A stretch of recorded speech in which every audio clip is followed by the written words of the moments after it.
Milí rodičia, starí rodičia, milí prítomní. Čas opäť pokročil a na naše dvere začali klopať jedny z najkrajších sviatkov roka, Vianoce.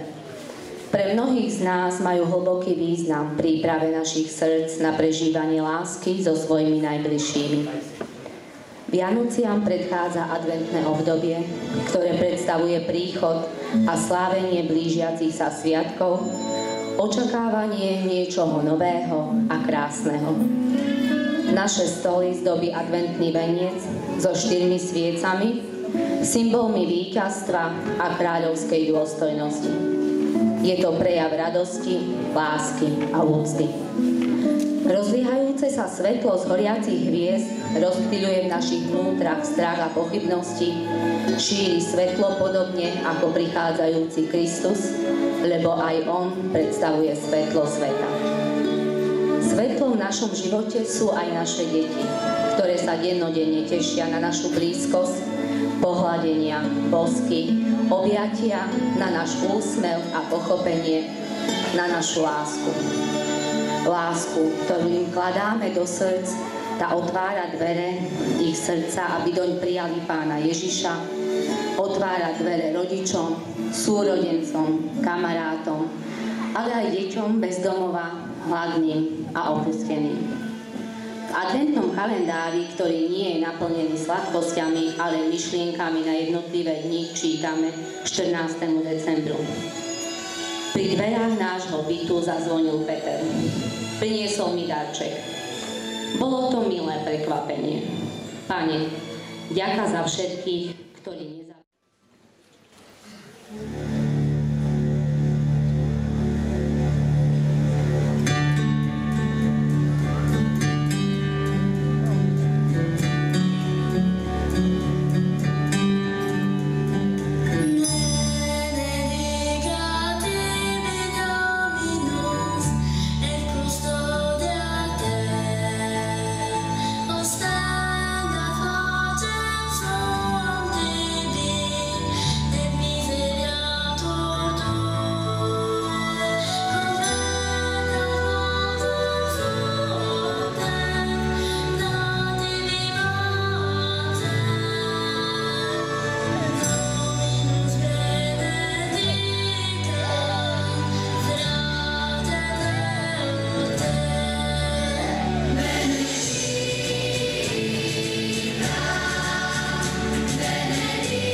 sa musia stíšiť a pripraviť sa na jeho príchod.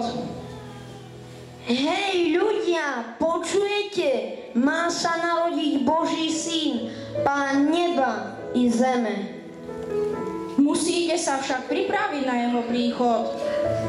Nič, je to márne. Ľudia nás nepočujú. uzdravíme. Boh potrebuje malých a bezmocných. Áno, Boh potrebuje deti. Práve oni sú malé a bezbranné stvorenia. A kde žijú? V rodine. Tak teda kamaráti a rýchlo im oznámila radosnú novinu. Decká, počúvajte, dnes sa mi narodil braček. A ako sa bude volať? Miško, to je krásne meno. Aj mne sa veľmi páči. Vybrali sme ho spoločne celá rodina. Poďme sa teda spoločne zabávať.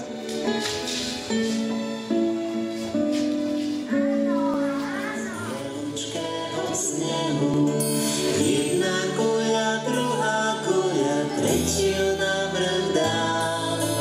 A už stojí snehuliačik, a už stojí tam. Jedna guľa, druhá guľa, tretiu navrch dal. A už stojí snehuliačik, a už stojí tam. Košierku má snehuliačik, čistučku a bielu. Nos má z mrkví, oči z uhlia, miesto ruky metlu.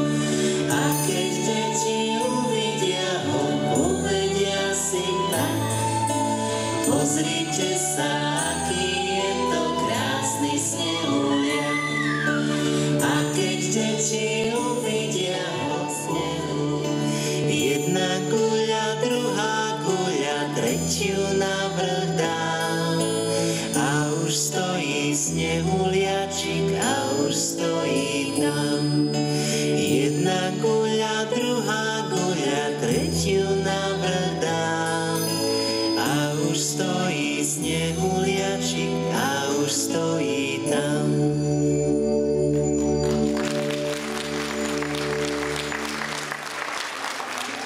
Prešlo niekoľko dní. Snehuliak sa usmieval, lebo od rána svietilo krásne slniečko. Lúče malo síce studené, ale také jasné, že sa od nich zasnežená lúka i les preplietali, ako by boli celé zo striebra.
A prečo ste takí čierni? A aký máme byť?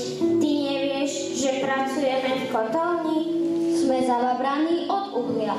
Celú zimu musíme kúriť, aby rastlinkám pod zemou nezamrzli korienky. Ale teraz nevieme, čo budeme robiť. Zima je veľmi tuhá a všetko uhlie sa nám minulo. Keď len to, vezmite si uhlíky z mojho kabátika. Naozaj? A nebudú ti chýbať? Nie.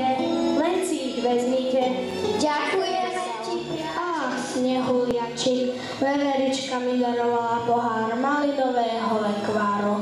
A vieš, čo som s ním urobil? Namáčal som si do neho cencule. Chcel som si urobiť... No, a teraz hrdlo ma bolí, rozprávať nevládzem. To bude angína ako hrom. Vieš čo, Volčko? Vezmi si môj šál. Tento farebný šál mi darovala Evička preto,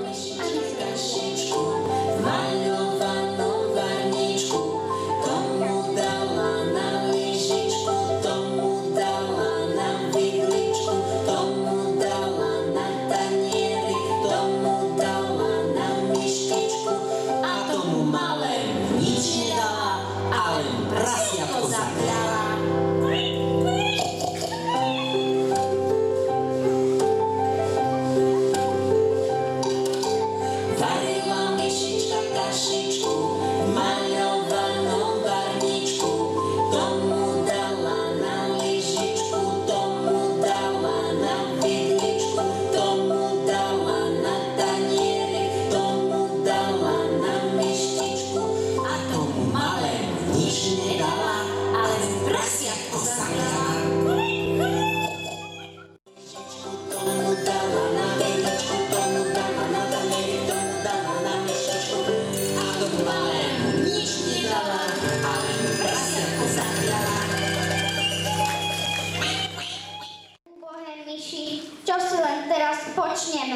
Všetky tu zahynieme.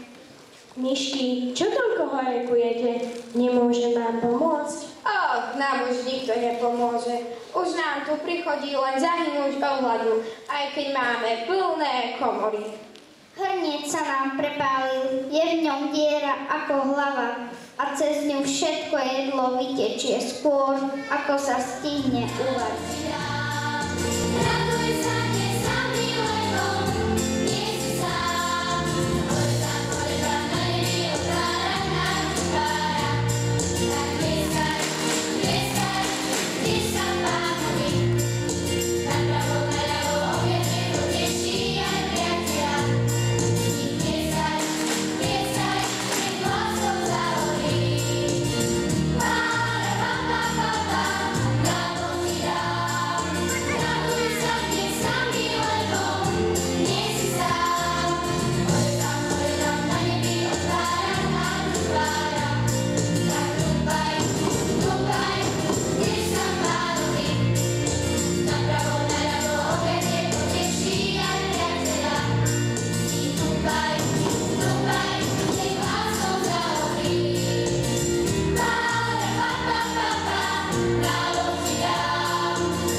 Nám sa ráno nechce spať. Ideme si zabehať. Zdravo v tele, zdravý duch. Najať svoje dobrodruh. Brúško padne, škvrká nám.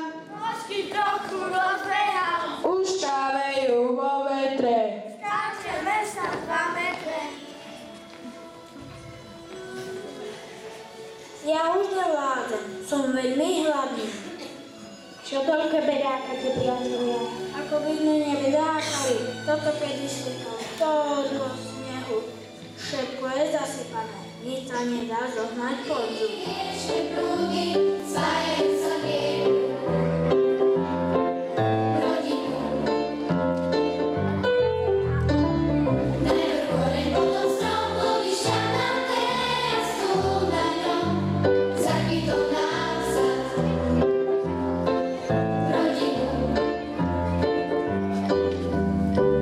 Každý z nás takový kúži, kde sa jedno z láska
Konečne sa naplnil čas.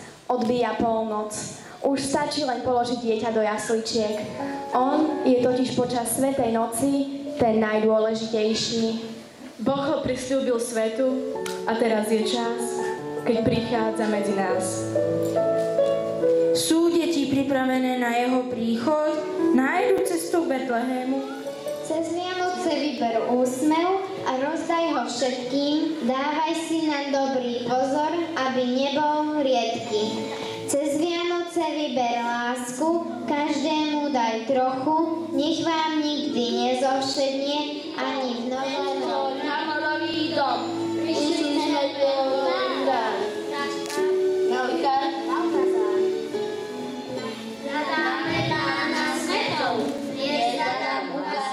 Sú aj pohľadnice namaľované vašimi deťmi.